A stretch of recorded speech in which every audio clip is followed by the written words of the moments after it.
Oke, halo semua. Langsung aja ya, hari ini kita mau bahas sesuatu yang sering banget disamain, padahal beda banget di dunia fashion. Tipe-tipe model.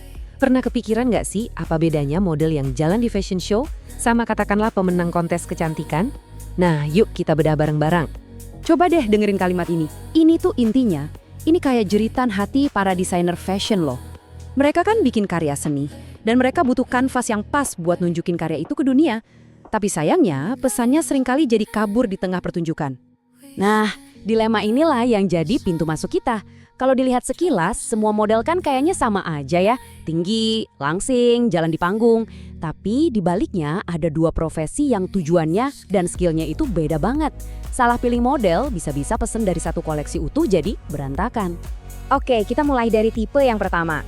Coba bayangin seorang pelukis sama kanvas putih yang bersih. Kanvas itu kan nggak berusaha jadi pusat perhatian ya kan? Tugasnya justru jadi media yang sempurna buat si seniman memajang karyanya. Nah, itulah metafora yang paling pas buat seorang model profesional. Jadi definisinya jelas banget. Model fashion profesional itu dilatih bukan untuk menonjolkan diri mereka, tapi untuk menonjolkan baju yang mereka pakai. Fokusnya 100% ke produk. Mereka itu mediumnya, bukan pesannya. Nah, coba perhatiin deh. Semua keahlian ini tujuannya cuma satu, menonjolkan bajunya. Ini bukan soal jalan cantik aja. Kita ngomongin soal catwalk yang stabil dan elegan, postur yang sempurna, sampai kemampuan nurut sama arahan desainer dengan presisi. Ini semua skill teknis yang diasah bertahun-tahun, biar si baju bisa berbicara tanpa ada gangguan dari si model. Fleksibilitas mereka itu kuncinya. Sekarang kita pindah ke sisi yang benar-benar berbeda. Kalau tadi ada si kanvas, sekarang kita kenalan sama sang bintang pertunjukan. Mereka ini dilatih untuk bersinar, untuk jadi pusat perhatian.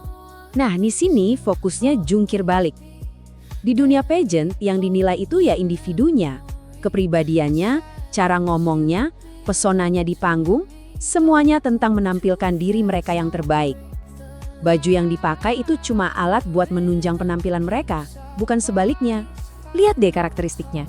Beda banget kan sama kanvas? Catwalknya dramatis dan ekspresif, bukan yang minimalis. Posenya sengaja dibuat buat nunjukin karakter pribadi, bukan bentuk bajunya. Semua elemen ini, dari ekspresi wajah yang kuat sampai pesona panggung yang dominan, tujuannya cuma satu, menarik perhatian penonton ke diri si model. Mereka nggak nyembunyiin kepribadian, justru dipamerin. Oke, kita udah lihat profil keduanya masing-masing. Sekarang biar makin jelas, gimana kalau kita taruh mereka sebelahan dan kita bandingin langsung head to head. Ini bakal bikin semuanya jadi terang benderang. Pertanyaan ini penting banget. Soalnya, kalau kita paham beda fundamentalnya, kita bakal ngerti kenapa desainer bakal milih yang satu dan bukan yang lain. Yuk, kita pecah satu persatu. Tabel ini benar-benar merangkum semuanya. Coba lihat baris tujuan utama.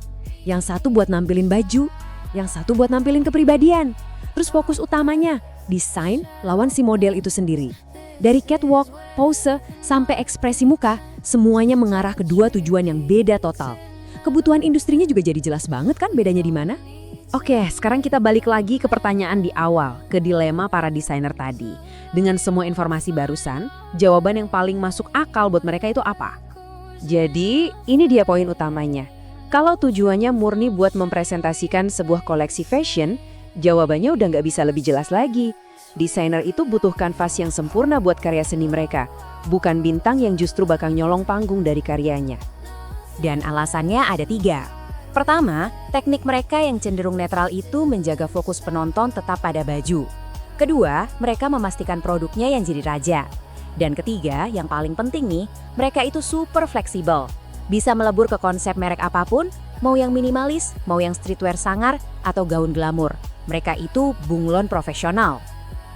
Tapi ceritanya belum selesai.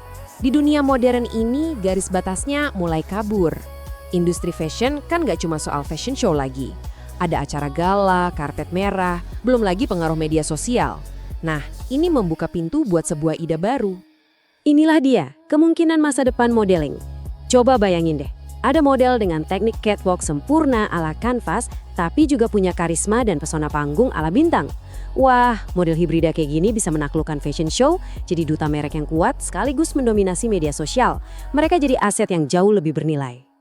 Dan kita tutup bahasan kali ini dengan satu pertanyaan buat kamu renungkan.